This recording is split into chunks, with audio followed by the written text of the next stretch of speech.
अपने हाथों को उठाओ। Thank you Jesus. खुदा बाप, आज तेरा पवित्र आत्मा तेरे लोगों की ज़िंदगी में बड़े कार्य करे।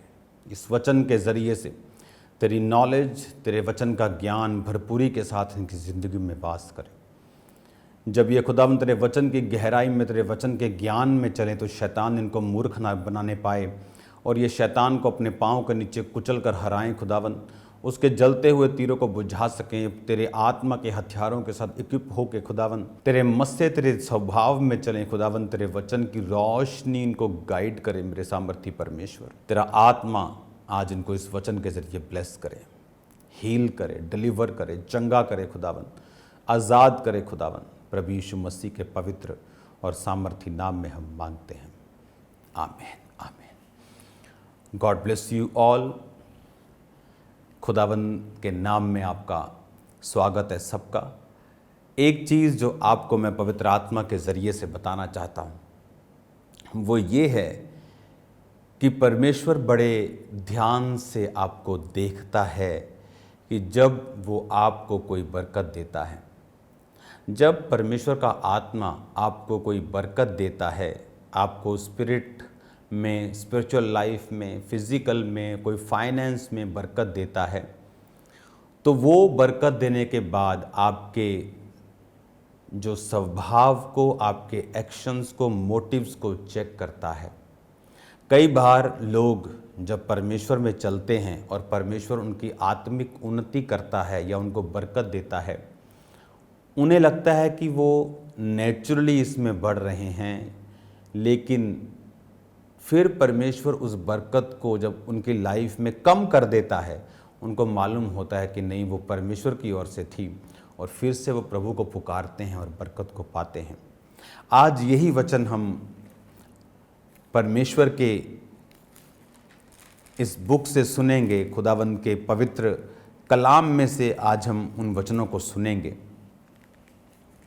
तो किस लिए हम बुलाए गए हैं? जिस तरह मैंने आपको पिछली टीचिंग्स में बताया था कि परमेश्वर ने जगत के निर्बलों को, तुच्छों को, जो हैं ही नहीं, जो व्यर्थ हैं, उन्हें चुन लिया कि जो अपने आप को कुछ समझते हैं, मजबूत हैं, बलवान हैं, अमीर हैं, उन्हें लज्जित करने के लिए। तो ये परमेश्वर का जो है प्लान है आपकी लाइफ में। गिनती की पुस्तक 9 उसकी 15 आयत में हम पढ़ेंगे। ये परमेश्वर का प्लान है आपकी लाइफ में कि परमेश्वर ने आपको चुना है किस काम के लिए?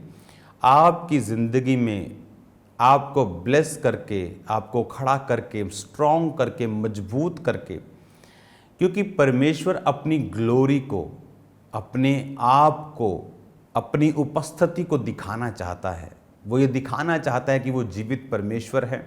वो ये चाहता है कि वो आपको इस्तेमाल करे, वो आपको यूज़ करे। बाइबल कहती है इज़राइलियों को परमेश्वर ने चुना ताकि सब लोग इज़राइलियों को देख के ये समझें कि हाँ, हमें जीवित परमेश्वर की ओर मुड़ना है।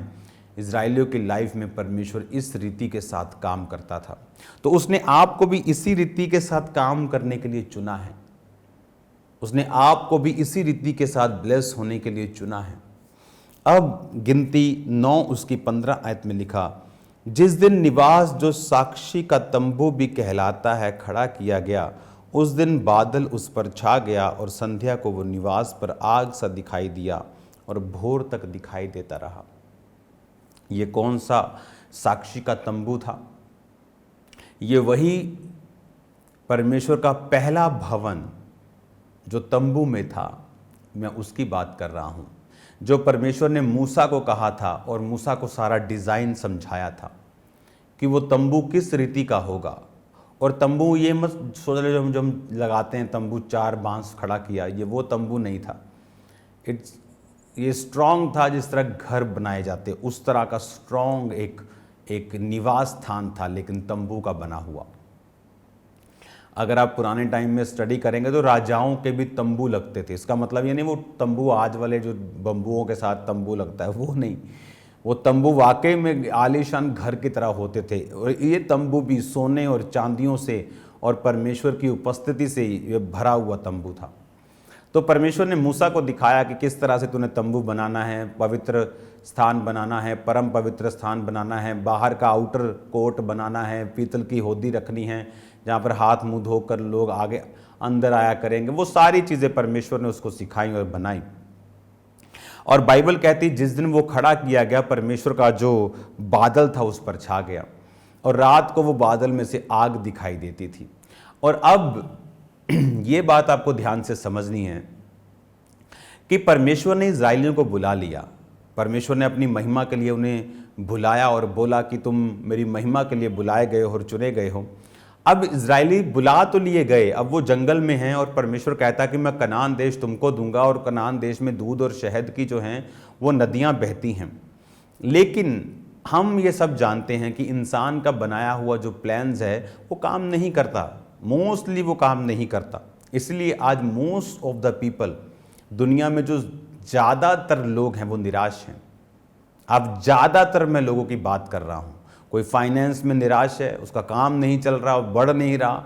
कोई परिवार से निराश है, अगर काम सही चल रहा है तो बीवी का मुंह उधर है, बच्चों का मुंह उधर है। मोस्टली लोग निराश हैं। इजरायलियों को ये बात मालूम थी कि परमेश्वर, अगर मुझे कनान देश में जाना है, कनान में कौन रहते थे? वो जो नूह था उसके वंशज, स्ट्रॉन्ग पीपल, शारीरिक रूप से स्ट्रॉन्ग, मजबूत, गढ़ों वाले लोग, हथियारों वाले लोग। और इनको मालूम था, इज़राइल को मालूम था, ये लोगों को मालूम था कि हम उन्हें नहीं पा सकते, कब्जा नहीं कर सकते। लेकिन इन्होंने परमेश्वर के मिरेकल्स को देखा था। मिस्र में परमेश्वर के मिरेकल्स को देखा था कि पूरे मिस्र में अंधेरा छाया लेकिन इनके ऊपर उजाला है। उनके पशु गढ़ों से, औलों से मर रहे हैं और इनके उसी तरह से आनंद ले रहे हैं। उनके पहलोठे मारे गए, इनके एक डॉग भी नहीं मरा। बाइबल कहती कुत्ता भी इजरायलियों पर नहीं भौंका। तो इजरायलियों ने ये मिरेकल्स को देखा हुआ था। इजरायलियों को मालूम था कि मिस्र जैसे देश के चंगुल से निकलना ये आसान नहीं था। फिरौन जैसे राजा को हराना, उसकी पूरी सेना को समुद्र में डालकर परमेश्वर ने मार दिया, ये आसान नहीं था। तो इजराइल को यह भी मालूम था कि अब हम जंगल में हैं, लेकिन हमें अगले जीवन का जो पथ है, अपनी बुलाहट है, जो हमें कैप्चर करना है, उसके लिए हमें परमेश्वर की उपस्थिति की ज़रूरत है। तो बाइबल कहती है कि जब वो तंबू खड़ा किया गया तो बादल उस पे आया। जब बादल उस पे आया तो रात को वो आग दिखाई देती थी, दिन को बादल दिखाई देता था। और लिखा जब जब वो तंबू बादल चल पड़ता था तो इनको मालूम होता था कि चलो भी अपने अपने डेरे इकट्ठे करो। 12 गोत्र, लेवी, तंबू का सारा सामान, किसी के पास ड्यूटी थी परमेश्वर के हाथ का जो लिखा हुआ संदूक था, वो पात्र थे, उसको उठाना। किसी की ड्यूटी थी जीसस क्राइस्ट वाला स्थान जहाँ पर 7 दीवटे हैं, भेंट की रोटी मेज पर रखी, वो उठाना। किसी की जिम्मेवारी पूरे उस बाकी स्ट्रक्चर को उठाना थी। तो अलग अलग ड्यूटीज होती थी। जैसे बादल आगे जाता था ये सारा सामान समेटते थे। इजराइल के 12 गोत्र अपने अपने तंबू, ये आसान, सुनो ध्यान से। हम कई बार जब बाइबल सुनते हैं हम समझते नहीं, अपने आप को उस पोजीशन पे रख के देखो। इमेजिन करो हम सब खामबरा चर्च के बिलीवर्स, हाँ, 5-6 लाख लोग हम एक जगह इकट्ठे हैं। अब भूल जाओ अपने घरों को, सबके पास अपना अपना तंबू है, सबके पास अपने अपने जानवर हैं, सबके पास अपने अपना राशन, अपने अपने बर्तन, अपने बच्चे, अपने अपने भेड़ बकरियां, गाय बैल, मुर्गे मुर्गियां सब हैं, हाँ। और ऐसा नहीं था कि वो शाम तक चलते थे, बाद में अपने घरों में चले जाते थे। लिखा वो पूरा सामान समेटते थे। हम उस आयत को मैं पढ़ूंगा। 18 आयत में, यहोवा की आज्ञा से इजरायली प्रस्थान यानी चलते थे, यहोवा की आज्ञा से डेरे खड़े करते, जितने दिन तक बादल निवास पर ठहरा रहता उतने दिन वो डेरे डाले पड़े रहते थे। 20 आयत में लिखा, कभी कभी बादल थोड़े दिनों तक रहता तो वो यहोवा की आज्ञा से डेरे डाले पड़े रहते थे, फिर यहोवा की आज्ञा से आगे चलते थे।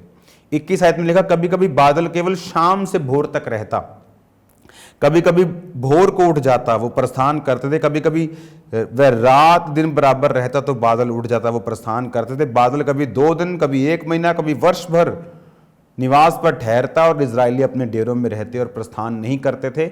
जब बादल चलता था तो वो चलते थे।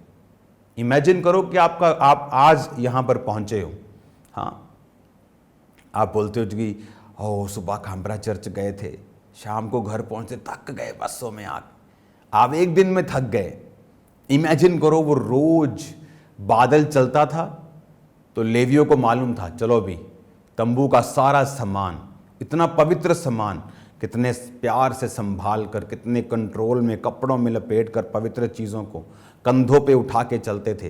तंबू के सामान के लिए गाड़ियां थी उनके पास, जो बाकी तंबू का सामान था वो गाड़ियों पे नहीं रख सकते थे। जो पवित्र जो चीज़ें थी वो कंधों पे उठानी थी, और जो बाकी तंबू का पर्दे, तंबू की बाकी चीज़ें, स्ट्रक्चर, कुर्सियां, वो उनको गाड़ियों पर रख कर लेके चलना था। तो हर एक को ड्यूटी दी गई थी। बाकी गोत्र, जो 12 गोत्र थे, 6 लाख युद्ध करने वाले उनमें पुरुष थे, इसका मतलब वो 20 लाख से भी ज़्यादा लोग थे। लेडीज थी, टीनेजर थे, बुजुर्ग थे, सब लोग थे। इमेजिन करो, 20 लाख लोग देख रहे हैं, तंबू निकल गया आगे, वो जो बादल है वो आगे जा रहा है, पूरा घर लेके चलना है उनको बर्तन पैक करने हैं, उनको राशन पैक करना है, तंबू पैक करना है, छोटे बच्चे, बड़े बच्चे, बुजुर्ग, कपड़े,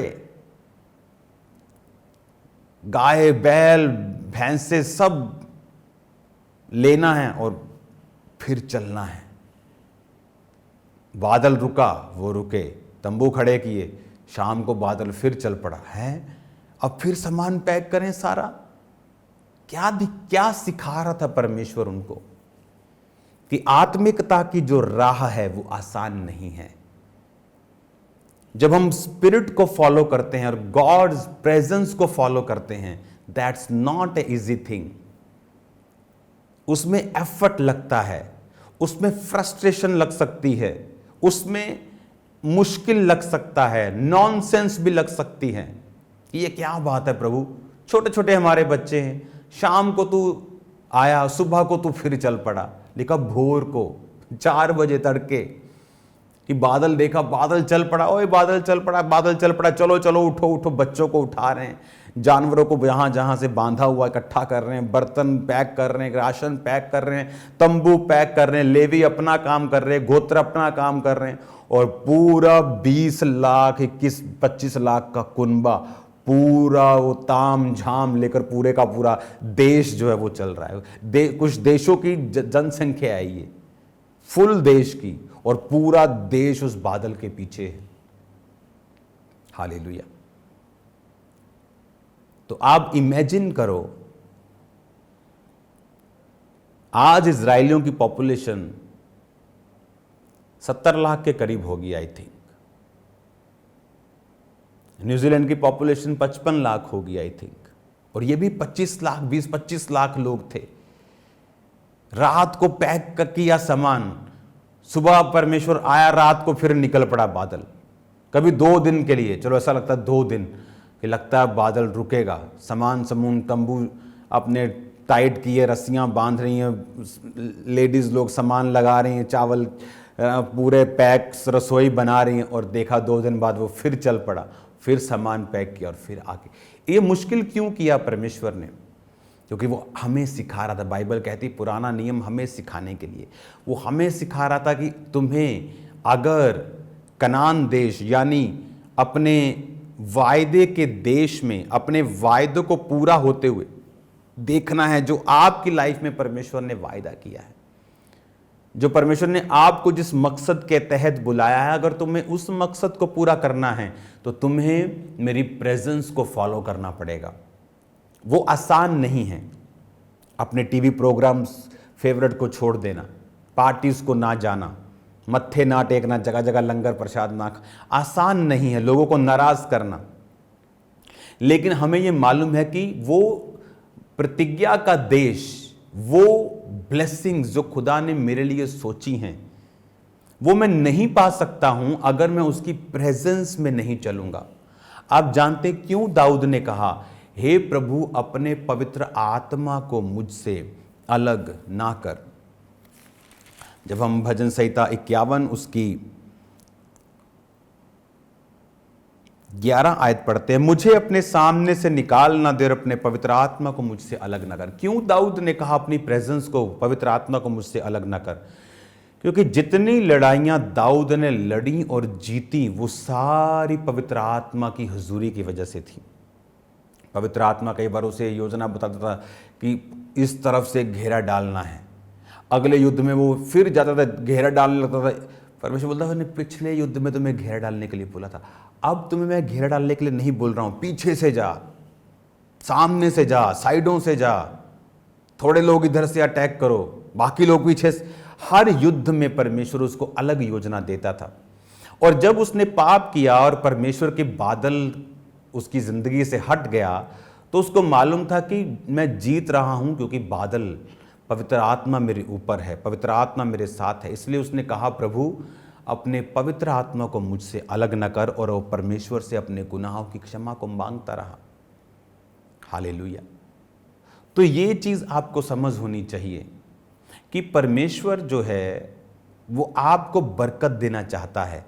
प्रतिज्ञाओं जो आपकी लाइफ में इंडिविजुअली परमेश्वर सोचता है कि मैं तुमको ये पोजीशन दूंगा, इस प्रकार की सेवकाई दूंगा, इस प्रकार का तुम्हें मैं आनंद दूंगा, इस प्रकार का परिवार दूंगा, इस प्रकार का फाइनेंस दूंगा, उसे पाने के लिए आप जानते हैं आपका प्लान कुछ काम नहीं करेगा। वो जीरो है, गार्बेज है, रबिश है, वेस्ट है। वो प्लान काम करेगा परमेश्वर का, लेकिन परमेश्वर का प्लान,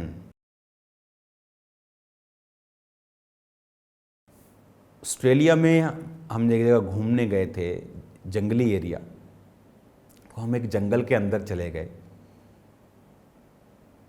तो जब आप जंगल के अंदर जाते हैं, मैं आपको एक्सपीरियंस बताता हूँ। कई बार जो आपको लगता है कि एक आप जा रहे हैं और आपको लगता है कि आप इधर से आए हैं और आप ऐसे जा रहे हैं और आपको मालूम है कि एग्जिट करना है, बाहर निकलना है, तो पीछे बहुत दूर है। आपको लगता है कि मैं इधर से आया हूँ और ऐसे जंगल में हूँ, तो इधर जाऊँगा तो ऑटोमेटिकली एग्जिट आ जाएगा। तो हम इधर को चल पड़े, और खुदा तो अपने लोगों के साथ होता है। तो आगे हम थोड़ा सा ही चले थे तो पूरा जंगल है, शाम का रात होने वाली है और दो लोग उधर से आ रहे हैं। एक बंदा नहीं दिखा हमें इतने घंटों में, और जब हम जैसे ही भटके तो दो बंदे आ रहे साहब। तो वो हमने पूछा इंग्लिश में, आप कहाँ से आ रहे हैं, उधर रास्ता एग्जिट है। कहते हैं नहीं नहीं उधर मत जाना, उधर चले गए तो कम से कम 1-1.5 घंटा तुम ऐसे घूमोगे और यहीं आ जाओगे वापस। तो हमें मालूम था परमेश्वर हमारे साथ हैं, तो हम उधर से वापस चले गए, लंबे रास्ते से जहाँ से हम निकले थे। तो जब तुम जंगल में जाते हो ना, जो रास्ता तुम्हें श्योर लगता है कई बार कि यही होगा, वो सबसे ज़्यादा भटकाने वाला रास्ता होता है। और यही इंसान की लाइफ है। आपको लगता है ये वाला काम, कपड़ों का मैं खोल लूँगा ना, कामयाब हो जाऊँगा, ये वाला बिजनेस, लेकिन नो। अगर प्रभु की प्रेजेंस आपकी लाइफ में है तो आप कामयाब हैं, आप कुछ भी कर लें, कपड़ा कर लें, कुछ भी कर लें। लेकिन अगर परमेश्वर की प्रेजेंस जब एक व्यक्ति की लाइफ में नहीं होती, वो अनश्योर है, कामयाब होगा नहीं होगा, कितने दिन तक रहेगा, और कौन कौन सी दिक्कतों के साथ वो होगा, ये हम नहीं जानते। उसी तरह से अगर मुझे ये मालूम है कि प्रभु ने मुझे एक बड़े मकसद के लिए और ऐसी ब्लेसिंग देने के लिए चुना है कि ब्लेसिंग वाले भी अपने आप को शर्मिंदगी महसूस करेंगे, तो आपको ये याद रखना है कि रास्ता परमेश्वर बताएगा। आपका सोचा हुआ श्योर रास्ता गलत हो सकता है और भटकाने वाला हो सकता है। इसलिए कि आप परमेश्वर के बताए हुए रास्तों पर चल पाएं, आपको परमेश्वर की प्रेजेंस के ऊपर निर्भर रहना है। हालेलुया। एक दिन मैं खुदावन से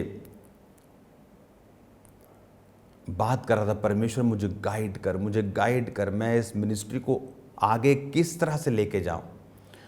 आप जो आज देख रहे हैं ना कि स्क्रीन पर लाखों लोग बैठकर सुनते हैं, पास्टर्स हैरान होते हैं, विरोध करते हैं, स्क्रीन पर कैसे हो सकता है। अरे भाई, पौलुस होता तो कहाँ होता, आज पौलुस प्रीच कर रहा होता और सारिया कुरंथिया, सारा रोमियो उसे स्क्रीन पर देख रहा होता। दैट्स द बेस्ट वे कि अगर आप डायरेक्ट अपने लोगों से बात कर सकते हैं और इस गहराई का वचन दे सकते हैं तो क्यों नहीं। और कलीसिया का मकसद क्या है? क्या हम उन्हें बाबाओं की तरह मिल मिल कर हाथ रखकर उन्हें उस तरह का बनाना चाहते हैं, या हम उन्हें वचन देकर परमेश्वर के साथ उनका मेल मिलाप करवा कर उन्हें स्ट्रॉन्ग करना चाहते हैं? हालेलुया। अगर आप सुन सकते हैं खुदा क्या कह रहा है, आप ले सकते हैं सब कुछ जो परमेश्वर आपको देना चाहता है। तो मैं प्रेयर कर रहा था, परमेश्वर मुझे गाइड कर, मुझे गाइड कर, मुझे गाइड कर, मेरी अगुवाई कर परमेश्वर। और मैं एक जगह पहुंचा, मैंने कहा मैं बाहर जाकर प्रेयर करूंगा, अपने घर से बाहर जाकर। और मैं एक जंगली स्थान पे था, पहाड़ों की साइड पे, हिमाचल वाली साइड पे, और खड्ड के नीचे मैं चला गया। ऐसे खड्डे होती हैं वहाँ पे, यहाँ जानवर सब होते हैं। वो खड्ड के नीचे मैं गया और मैं वहाँ पर बैठकर प्रेयर करने लगा, परमेश्वर मेरी अगुवाई कर। अब मैं अलग दुनिया से अलग होकर यहाँ आया हूँ, कोई फ़ोन नहीं, कोई टावर नहीं चलता, कुछ नहीं, मेरी अगुवाई कर। और वहाँ पर परमेश्वर ने मेरी अगुवाई की थी और विज़न दिया था कि तू एक जगह बैठा करेगा और लोग तुझे स्क्रीन्स पर देखा करेंगे। हालेलुया। और इमेजिन करो, जो अपोस्टलिक सेवकाई प्रभु ने मुझे दी और लोग आज उसे फॉलो कर रहे हैं। और वो कहाँ का विज़न था? वो एक विज़न था जो परमेश्वर ने मुझे दिया था। सो ऐसी बहुत सी चीज़ें हैं जो खुदा आपको देना चाहता है, लेकिन वो मिलेंगी कैसे? जब आप उसकी प्रेजेंस के नीचे रहेंगे। खुदावन धीरे धीरे वो आप पर जाहिर करेगा, एकदम से नहीं, उसे सालों लग सकते हैं। लेकिन जब आप उस पोजीशन पे पहुंच चुके होंगे, आप देखेंगे कि आप अलग हैं, आप ब्लेस्ड हैं, मोर देन ब्लेस्ड हैं, बियॉन्ड कंपटीशन हैं। आपको समझ आएगा। इस वचन को मैं कंटिन्यू करूंगा फिर से, ताकि मैं आपको समझा सकूं कि उसके बादल के चलने का रीज़न क्या था और उसमें रहने का कारण हमारा क्या है।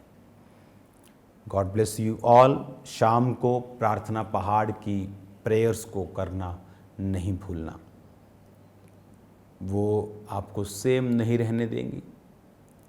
तैयार रहो यीशु मसीह के नाम में, आप सेम नहीं होंगे, आपकी लाइफ सेम नहीं है, आप ब्लेस्ड हैं यीशु के नाम में। मैं आपको परमेश्वर की ग्रेस में छोड़ता हूँ। इस वचन को मैं कल कंटिन्यू जारी रखूँगा। आप सेम नहीं हैं। अपने हाथों को उठाओ। God bless you all. खुदा बाप का रूह आपको बरकत दे, आशीष दे, आपको आगे लेके जाए, आप सेम न रहें। प्रभु यीशु के नाम में शैतान की योजना नाश हो। खुदा बाप, आज जितने शाम को प्रार्थना पहाड़ की प्रेयर्स के साथ जुड़े, अजीब ग्लोरियस एक्सपीरियंस आज इनको ऐसा कभी ना इन्होंने देखा हो जो आज ये देखें। यीशु के नाम में हम मांगते हैं, आमीन आमीन। God bless you all.